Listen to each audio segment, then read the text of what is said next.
Hello everyone. In today's video, I'm going to be going over some of my favorite Cassante warm-ups, and I think these small little tips will help improve your Cassante gameplay vastly. I like to split it into 3 parts. So for my first warm-up, I like to focus on my last hitting. For my second warm-up, I like to focus on my lineups. And for my last warm-up, I like to work on my reaction time.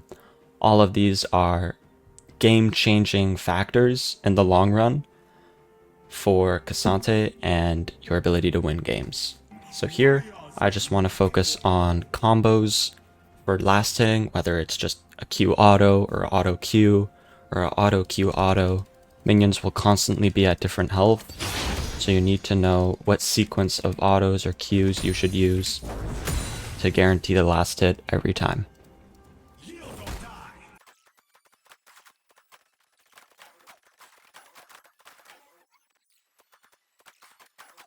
In really good scenarios, you will end up having 1100 gold, 1200 gold on your first back, which is ideal. However, if you need a smaller buy like Cloth Armor Ruby refillable, that's also good.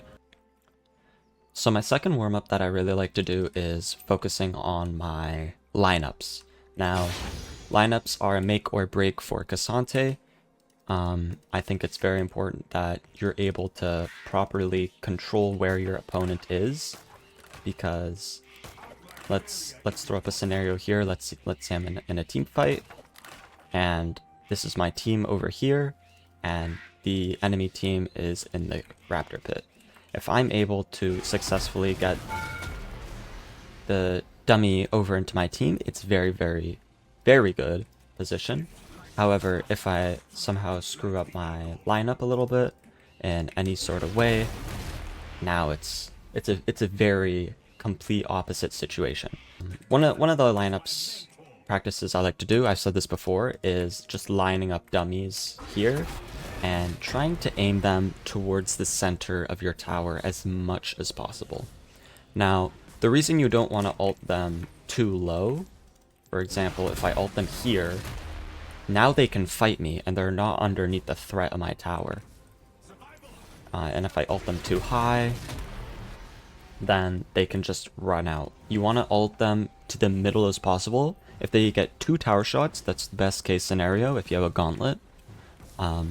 But the real kicker for why having a champion in the centermost of your tower is because they can't fight you back. If they fight you back, they are taking more tower shots. So really, really get it into your brain to try and get the enemy like on this middle line as much as possible, because that's at least 2-3 seconds spent the enemy is clicking away from you, and that is what you want. You don't want them fighting back at you. So if you ult them too far down here, you miss out on tower shots and you miss out on valuable time where the opponent cannot hit you. That is the main reason why you should always try and aim for the middle line. More tower shots and they can't fight you back. So that's one lineup I like to do. Another lineup I like to do is just on the opposite side. Of course, the more closer it is to this little edge, the harder it becomes. So what you want to do is just really make sure you have the lineup down. And a trick I like to do for these sort of lineups is to walk back a little bit. So of course, in a real game, the enemy isn't just going to be standing there. You're probably going to end up pushing them. And what a lot of people will do is that they'll auto attack. They'll use a displacement ability and then they'll auto attack. And by the time the auto attack is done, the enemy can move already. So what you really want to focus on your lineups is skip the auto attack and just make sure you can get the ult off. Because getting a proper ult is far more important than like 60 damage.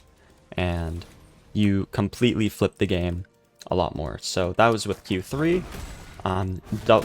Getting a Q3 into ult is a little time, you're on a time crunch.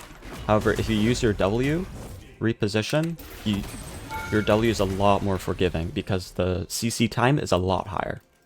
So if you can just work on skipping the auto attack and getting the lineup down, that is a very good tip. Of course, it doesn't all have to be with the top lane towers. Like, you can focus on some hard walls to get down. First practice with just them standing, and then try and simulate a real game where they're not just going to be standing there. Try and like hit them and then get the lineup down. Just getting it as quick as possible before you get CC'd. That's the goal. So yeah, just focus on hard walls like these where it can be difficult to get the full distance, or even a wall like this. Just these thin walls where you think you might need a little bit of practice. Like I said, these wall lineups are make or break. K'Sante ult can single-handedly change the game completely. So here you can see I'm not really getting the ult down because I'm auto-attacking. However, if I take a little bit more time and focus my lineup, it can go a lot further. So my last and final warm-up that I like to do is just focusing on my reaction time. I think reaction time is a very good skill that you should absolutely get down on K'Sante. There are many skill checks within K'Sante's kit that heavily rely on reaction time. So making sure that you are able to react quickly and even just predicting when the opponent is going to use something.